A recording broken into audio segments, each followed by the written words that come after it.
Hello friends, చాలా మంది back hook front princess cut వేసుకునేటప్పుడు ఇబ్బంది పడుతూ ఉంటారన్నమాట. అందరికీ నచ్చదు ప్రిన్సెస్ కట్ అనేది. ఏదో కిందకి జారిపోయినట్టు చెస్ట్ బనియన్ వేసుకున్న ఫీలింగ్ కలుగుతుందండి. సో మాకు ఆ మెథడ్ లో కాకుండా వేరే ఏ మెథడ్ లేదా, బ్యాక్ హుక్ కావాలి, ఫ్రంట్ మాత్రం మాకు కన్వెంట్ గా ఉండాలి అని. సో అలాంటి వాళ్ళకి ఈ మోడల్ బ్లౌజ్ అనేది బాగా సెట్ అవుతుందండి. ఇదేం లేదు, బ్యాక్ వచ్చేసి హుక్ అన్నమాట, బ్యాక్ హుక్. ఓకేనా, మీరు ఏ మోడల్ పెట్టుకున్నా పర్లేదు. వీలైతే స్క్వేర్ పెట్టుకున్నారు.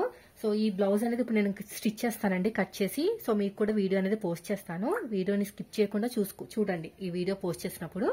అయితే చూడండి, వీళ్ళు వచ్చేసి బ్యాక్ స్క్వేర్ నెక్ పెట్టేసుకున్నారు, బ్యాక్ హుక్ మాట. అయితే మనం బ్యాక్ హుక్ పెడితే ఫ్రంట్ ఏం పెడతాం? ఆటోమేటిక్ గా ప్రిన్సెస్ కట్టే వస్తుంది, ఇంకేం రాదు. ప్రిన్సెస్ కట్ పెట్టామనుకోండి, కొంతమందికి మంచి నిలబడుతుంది అనమాట. సో కొంతమంది కిందకి జారిపోయినట్టు ఉంటుంది. అలా కాకుండా మాకు ఫిట్టింగ్ పర్ఫెక్ట్ గా రావాలంటే ఈ మెథడ్ అనేది బాగా యూజ్ అవుతుంది. ఇది చూడండి, ఇది వచ్చేసి మనకి ఈ షేప్ అన్నమాట. చూసారా షేప్ బెల్ట్ ఎలా ఉంది చూసారా? ఇది ప్రిన్సెస్ కట్టే. ఓకేనా, ఇక్కడ డాట్ ఉంది, ఇక్కడ డాట్ ఉంది, మిడిల్ లో ఒక డాట్ ఉంటుంది. ఇది వచ్చేసి ఈ షేప్ ఇలాగా. ఈ షేప్ బెల్ట్ అనేది ఇలా ఉంటుంది. మామూలుగా ఇక్కడికి మనకి కట్ వచ్చేస్తుంది కదా, బుక్స్ పెట్టుకుంటానికి, కాజా పెట్టుకుంటానికి. సో అలా రాకుండా ఇలా పెట్టి ఉండటం వల్ల వాళ్ళకి ఏంటంటే చెస్ట్ ఇక్కడికి వచ్చేసరికి దీని వల్ల ఆగుతుంది అనమాట. చెస్ట్ అనేది కిందకి జారకుండా ఉంటుంది. ఈ మెథడ్ చాలా బాగుంటుందండి. చూడండి, ఇది ఇన్విజిబుల్ వేసారు, మనం కూడా వేసేయచ్చు, అదేం ప్రాబ్లం లేదు. కానీ సో ఈ షేప్ అనేది ఇలా వస్తుంది, ఇలాగా. ఓకేనా, ఈ షేప్ ఇలా వస్తుంది.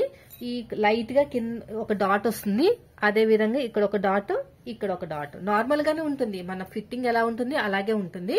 అయితే మనకి ఫ్రంట్ వచ్చేసి ఇలాగా షేప్ బెల్ట్ అయితే ఉంటుందండి. సో ఈ వీడియో అనేది ఇప్పుడు నేను పోస్ట్ చేస్తాను. బ్లౌజ్ అయితే వచ్చింది మనకి స్టిచ్చింగ్ కోసం. ఇది వచ్చేసి మెజర్మెంట్ బ్లౌజ్ అనమాట. సో మీరు కూడా ఇలాంటి ప్రాబ్లం ఫేస్ చేస్తే మాత్రం నేను ఈ వీడియో పోస్ట్ చేస్తాను కదా, ఈ మెథడ్ లో మీరు ఒకసారి కటింగ్ చేసుకుని చూసుకోండి. అర్థమైంది కదా? సో ఇలాగే ఉంటుందండి మనకి. బ్యాక్ ఒక ఫ్రంట్ ఏమో షేప్ బెల్ట్ వచ్చి ప్రిన్సెస్ కట్ కావాలనుకునే వాళ్ళకి. సో ఇప్పుడైతే నేను వీడియో అయితే నెక్స్ట్ ఇప్పుడు వచ్చే వీడియోలో ఈ వీడియో కటింగ్ పెడతాను. వీడియో నచ్చితే లైక్ చేయండి. Thank for watching.